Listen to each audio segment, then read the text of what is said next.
The creation of Adam, Michelangelo's touch of eternity. Imagine this, two hands suspended in an eternal moment. One belongs to God himself, the other to the first man. They almost touch, yet they don't. In that tiny, breathless gap between their fingers lies all of human history. This is Michelangelo's The Creation of Adam, a painting that has haunted souls for centuries. But behind this divine image was not only heavenly inspiration, it was sweat, rebellion, doubt, and pain. Creation and state of mind. It was the early 16th century, and the Sistine Chapel in Rome was suffocating under the weight of expectation. Pope Julius II had demanded a ceiling unlike any other, a vision of God's story carved into plaster and pigment. Michelangelo, however, was not a painter by trade. He was a sculptor, obsessed with marble, chisels, and the eternal battle of releasing form from stone. When ordered to take on this commission, he resisted. He felt trapped, even mocked by fate, forced to paint rather than sculpt. And yet, once the scaffolding rose, once his body lay contorted for endless hours staring up at the void above him, something shifted. He began to dream in colors, in flesh tones, in monumental figures. His frustration turned to obsession. The creation of Adam was not merely about biblical history, it became a mirror of his own struggle to define humanity, to wrestle with God, and perhaps to ask, "Why did you create me this way?" The artistic process. The fresco technique was unforgiving. Wet plaster had to be painted quickly before it dried. A mistake meant scraping away hours of work and beginning again. Michelangelo mixed pigments that would endure centuries, creating muscular figures so alive they seemed carved from living flesh. Look closely at Adam. His body reclines, half awake, languid, as though life has not yet fully entered him. His muscles are relaxed, imperfect, human. Now look at God, wrapped in a storm of angels, draped in flowing robes, propelled by divine energy. His body is tension, urgency, unstoppable force. The entire drama funnels into those two hands, the lifeless hand of Adam reaching and the outstretched hand of God, delivering the spark of existence. Cinematically, Michelangelo arranges this moment with staggering simplicity. No distractions. Just the void between fingers, a chasm where the infinite meets the mortal. Historical and social context. The Renaissance was the age of rediscovery, of anatomy, of philosophy, of man as the measure of all things. But the church still held power, demanding that art proclaim divine glory. Michelangelo stood in the middle of this tension. His Adam is not a humble servant, groveling before his creator. Instead, Adam looks nearly equal to God, his body heroic, his form echoing classical statues of Greek gods. It was a daring choice. A human painted almost as divine. A whisper of humanism, even rebellion, at the heart of a papal chapel. Symbolism and interpretation. Scholars have long debated the hidden layers of this fresco. Notice the shape surrounding God and the angels. It resembles a human brain. Was Michelangelo suggesting that intellect itself is God's greatest gift to mankind? Others see a womb, symbolizing birth, with the green cloth trailing like an umbilical cord. Was he telling us creation is both physical and spiritual, flesh and mind, divine and human? Then there is the gap itself. God's finger does not quite touch Adam's. That sliver of space is everything. It is freedom. It is choice. It is the fragile distance between dependence and independence, faith and doubt, creator and creation. Reception and legacy. When unveiled, the Sistine Chapel ceiling stunned Rome. Critics and admirers alike stood breathless before its grandeur. But it was the creation of Adam that became its beating heart, the image that transcended time. Centuries later, it would adorn books, films, even popular culture. Two fingers almost touching, the symbol of life itself. Yet for Michelangelo, it was deeply personal. He had wrestled with exhaustion, loneliness, even despair during the painting of the ceiling. But in this one image he gave the world a vision so perfect, so eternal, it eclipsed his suffering. Closing reflection. And so, the painting endures. Each time we look at it, we feel that moment of suspense, the silence before life begins. The divine spark suspended in air. Perhaps Michelangelo was not only showing us Adam's first breath, but our own unending search for connection, to God, to each other, to meaning itself. Between two fingers lies the whole universe. Between two hands, the story of what it means to be alive. The Torment of Saint Anthony, Michelangelo's descent into darkness. Before Michelangelo carved gods from marble or painted the heavens above Rome, he was just a boy. Yet even then his art dared to plunge into nightmares. At only 12 or 13 years old, he painted a scene so vivid, so terrifying, that scholars still shiver when they see it, the Torment of Saint Anthony. It is not a story of glory, it is a vision of hell itself, born from the mind of a child prodigy. Creation and state of mind. The year was around 1487. Florence was a city brimming with beauty, competition, and fierce pride in art. The boy Michelangelo, son of a struggling noble family, had already shown frightening talent. Apprenticed to the painter Domenico Ghirlandaio, he spent hours studying techniques of color, perspective, and anatomy. But Michelangelo's heart was restless. He devoured stories of saints, martyrs, and ancient myths. When he encountered an engraving by the German master Martin Schongauer depicting the temptations of Saint Anthony, he was captivated. Demons clawing at a holy man, skies filled with grotesque forms, it was raw, violent, alive. Michelangelo decided not just to copy it, but to transform it into something greater. Imagine a boy barely in his teens, wrestling with images of sin and salvation, splashing them onto a wooden panel. It was not the work of a child, it was the scream of a soul already haunted by eternity. The artistic process. Working with tempera and oil, Michelangelo turned Schongauer's engraving into a living nightmare. He expanded the composition, twisting monstrous figures with extraordinary imagination. Scales, claws, wings, and fangs, his demons writhe with grotesque beauty, each one sculpted with the eye of a future master of anatomy. Saint Anthony at the center does not fight back. Instead he endures. His expression is one of stoic faith, as talons tear at his robe and teeth snap around him. The contrast is striking. The saint is stillness, the demons chaos. Michelangelo drenched the sky in turbulence, filling it with swirling energy, as though creation itself had become hostile. Even in his youth he obsessed over the human form. The demons' bodies, though monstrous, are muscular, almost human, echoing his later sculptural genius. He was already sculpting with paint. Historical and social context. This painting was not merely a student's exercise. In Renaissance Florence, art was a weapon, proof of genius, a means to rise above poverty and obscurity. The church demanded images of devotion, but citizens also craved spectacle, emotion, and fear. The story of Saint Anthony was well known, a monk who retreated to the desert, only to be assaulted by demonic visions. For believers, it symbolized the eternal struggle of the soul against temptation. For young Michelangelo, it was a perfect storm, religion, terror, and imagination colliding on one wooden panel. Symbolism and interpretation. Every demon here is more than a monster. They are metaphors. One is covered in fish scales, a symbol of gluttony. Another, with bat wings, hints at the darkness of envy and despair. Their grotesque forms echo the sins they represent. Saint Anthony, however, floats upward. Despite the torment, his body is lifted, not dragged down. Michelangelo may have been saying, "Torment is inevitable, but faith transcends." The boy painter was already grappling with questions of suffering, salvation, and the cruelty of existence. And perhaps there was something personal. Michelangelo's childhood was marked by loss and alienation. His mother died when he was young. His father, harsh and demanding, never quite understood him. Could the demons be his own doubts, his own loneliness, gnawing at him as he struggled to find his path? Reception and legacy. What must Florence have thought when they saw it? A child, barely old enough to sign his name, had painted a vision that rivaled masters. The painting caught the attention of patrons and teachers alike, marking him as a prodigy destined for greatness. Today, the Torment of Saint Anthony remains one of his earliest surviving works, and a rare window into his youthful psyche.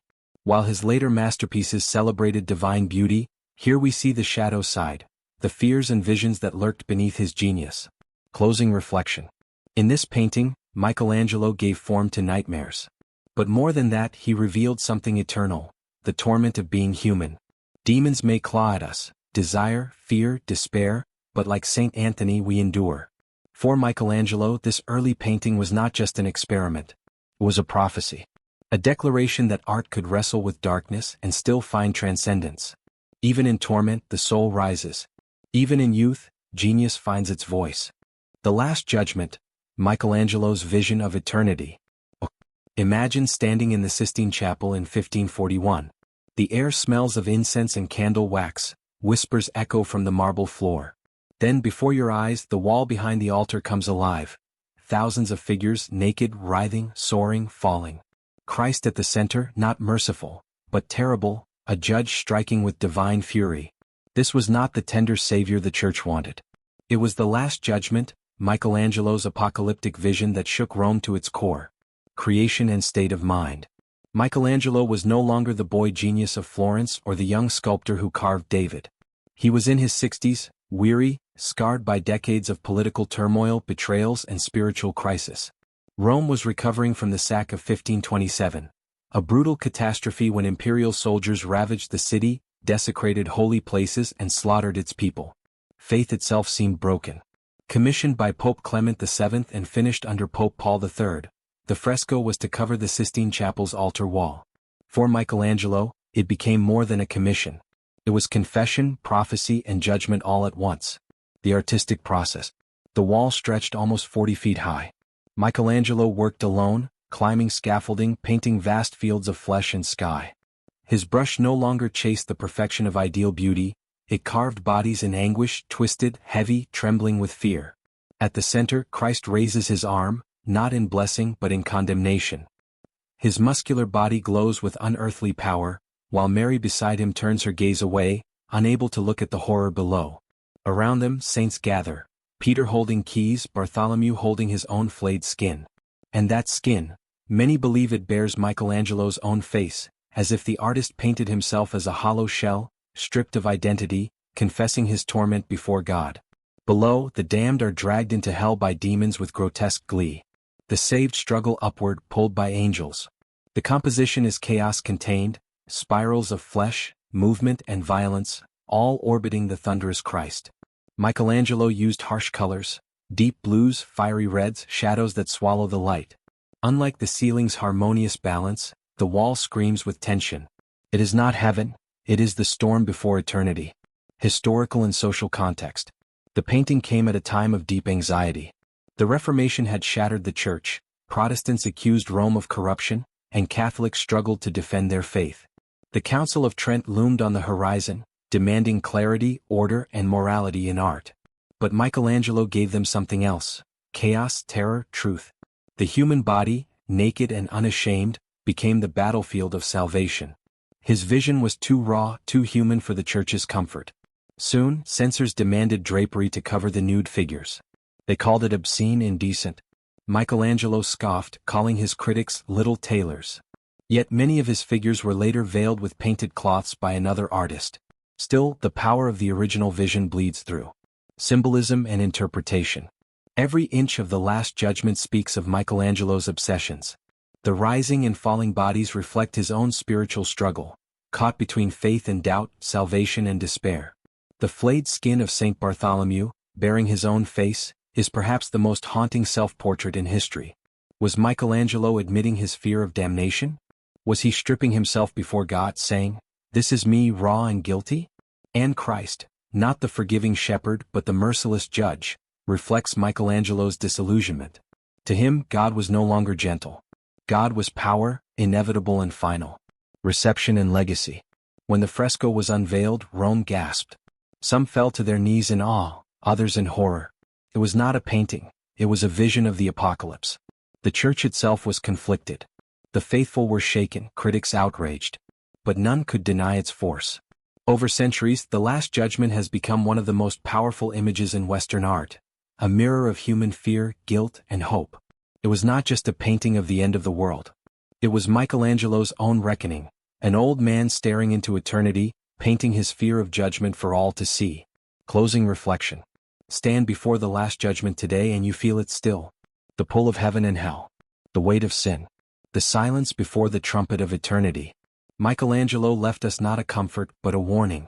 That every soul, no matter how great, must face the gaze of God. And in the center, Christ raises his hand and all falls silent. It is not just paint. It is the end of time itself. The Entombment, Michelangelo's unfinished vision of sorrow. A painting that was never finished, a vision left hanging between life and death. In 1500, the young Michelangelo began the Entombment, a work that should have rivaled his greatest masterpieces.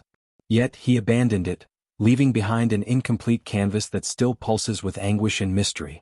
Why did Michelangelo, a man obsessed with perfection, walk away? And what secrets does this half-born image reveal about his soul? Creation and state of mind. It was the dawn of the 16th century. Michelangelo was only 25, newly celebrated for his Pietà in Rome, already hailed as a genius. Yet behind the triumph lay shadows: his obsessive drive, his restless spirit, and the heavy expectations of patrons who demanded miracles from his brush and chisel. Commissioned by a Roman noble for his family chapel, the Entombment was meant to capture one of the most devastating moments in Christian faith: the body of Christ carried to the tomb. But Michelangelo, restless and distracted, never brought the work to completion. Some say he abandoned it to pursue sculpture, others that the commission collapsed, or that the subject itself haunted him too deeply. The artistic process. Even unfinished, the painting is unmistakably Michelangelo's. The composition swirls with motion, figures straining to lift Christ's body, their muscles taut, their faces shadowed with grief. Christ himself, pale and fragile, contrasts with the powerful men who bear his weight. His form seems to float, caught between earth and heaven, life and eternity. Michelangelo's brush marks reveal his sculptor's hand. He treated the figures not as paint but as marble, shaping their bodies with sharp contours, dramatic gestures and raw physicality. Unlike the polished serenity of his Pietà, this painting throbs with tension. The background is bare, unfinished. But perhaps this emptiness speaks louder than detail. The void becomes the silence of the tomb, the abyss of death itself. Historical and social context. This was a time when Florence and Rome competed as artistic centers, when every noble family wanted to prove their devotion through chapels adorned with genius. Michelangelo was in high demand, pulled in every direction, struggling to meet impossible expectations. At the same time, the Renaissance was shifting. Artists like Leonardo and Raphael explored balance, harmony, and perspective. But Michelangelo's work always leaned toward struggle, conflict, the human body caught in turmoil. The Entombment reflects this divergence. Its figures are not serene but strained, as if wrestling not only with Christ's body but with the unbearable weight of mortality. Symbolism and interpretation. The painting's unfinished state itself becomes part of its meaning. Christ's body, incomplete, seems suspended, not yet entombed, not yet resurrected.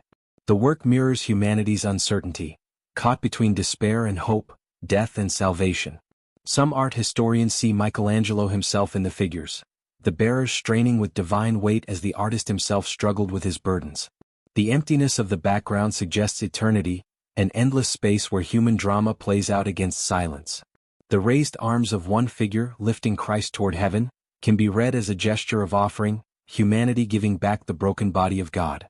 But it is also a gesture of surrender, of helplessness before divine mystery. Reception and legacy. Even unfinished, the Entombment has fascinated viewers for centuries. For some, its incompleteness is frustrating. What might it have become had Michelangelo finished? But for others, this incompleteness is its power. Unlike his polished sculptures and grand frescoes, here we see Michelangelo raw, vulnerable, interrupted. It is as if we are looking into his workshop, into his mind, into his hesitation before one of faith's greatest mysteries. Later critics admired its daring composition and emotional depth, calling it a glimpse into Michelangelo's restless genius. Today, it hangs in London's National Gallery, not as a failure, but as a haunting fragment of brilliance. Closing reflection. Stand before the Entombment, and you feel the silence of unfinished words. The brushstrokes stop, the background fades, yet the figures continue to live, to grieve, to struggle. Perhaps Michelangelo left it unfinished because the subject itself is unfinished. Death, grief, resurrection, these are not things that end neatly. They are mysteries forever unresolved. The painting whispers a truth, that even genius cannot fully capture sorrow. That sometimes the most powerful works are those left open, incomplete, like wounds that never heal. And so the Entombment stands not as an absence but as a presence. A ghost of Michelangelo's vision, eternal in its incompletion. It is not silence. It is the echo of eternity unfinished. Adam and Eve, Michelangelo's vision of innocence and fall. In the Sistine Chapel, high above the marble floor where popes are crowned and history is made, two figures stretch across eternity. Adam and Eve, the first humans captured not in their glory but in their tragic fall. Michelangelo painted them not as distant icons, but as flesh and blood, fragile, tempted, ashamed. The story of paradise lost is told in a few strokes, yet it holds the entire weight of humanity's sorrow. Creation and state of mind. The year was 1508. Michelangelo, though a sculptor at heart, was ordered by Pope Julius II to cover the vast ceiling of the Sistine Chapel with frescoes. It was a commission that nearly broke him. Alone, standing on scaffolding for years, his neck strained, his body aching, his mind tormented.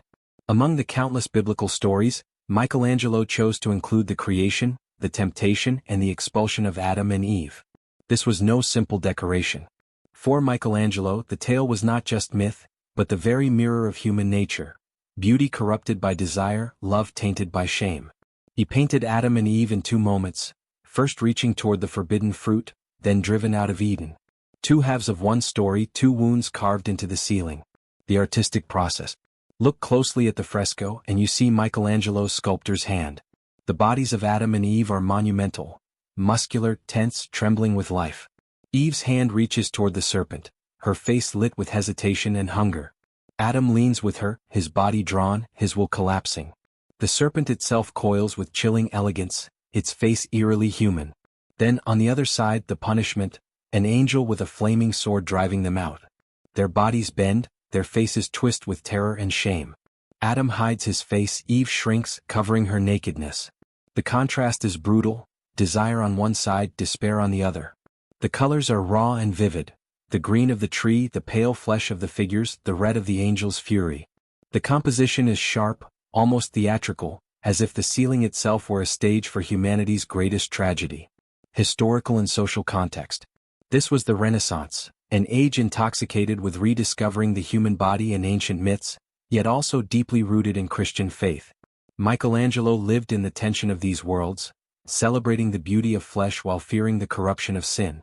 The Sistine Chapel was not just a church, it was the very heart of the Vatican where power, faith, and art collided. Every brushstroke Michelangelo laid here would be seen by kings, cardinals, and centuries of believers. But he painted not for flattery nor for glory. He painted truth, that humanity, even in its perfection, is flawed. That paradise can be lost in a single choice. Symbolism and interpretation. Adam and Eve are more than two figures. They are all of us. Their hesitation, their hunger, their shame, it is the eternal cycle of human weakness. The serpent, half woman, half creature, suggests not only temptation but the distortion of beauty itself. Desire twisted into ruin. The angel is merciless, but Michelangelo does not paint God's wrath as cruelty, it is justice, swift and unstoppable. Humanity, once glorious, is now broken. Some scholars suggest Michelangelo saw his own struggles mirrored in Adam and Eve. His desires, his fears, his guilt, his battles between faith and flesh. The fresco becomes a confession, written in color and stone. Reception and legacy. When the Sistine Chapel was unveiled in 1512, the world was stunned. Never before had sacred stories been painted with such raw humanity. Some criticized Michelangelo for making Adam and Eve too muscular, too earthly, too real. But others saw in this realism the true genius. The Bible brought to life not as distant legend but as living, breathing tragedy. Over the centuries, this fresco has inspired countless artists, poets, and thinkers. It became the ultimate image of the fall of man, the moment when innocence shattered, when paradise slipped away forever. Even today, standing beneath the Sistine ceiling, millions of visitors tilt their heads back and feel the same weight.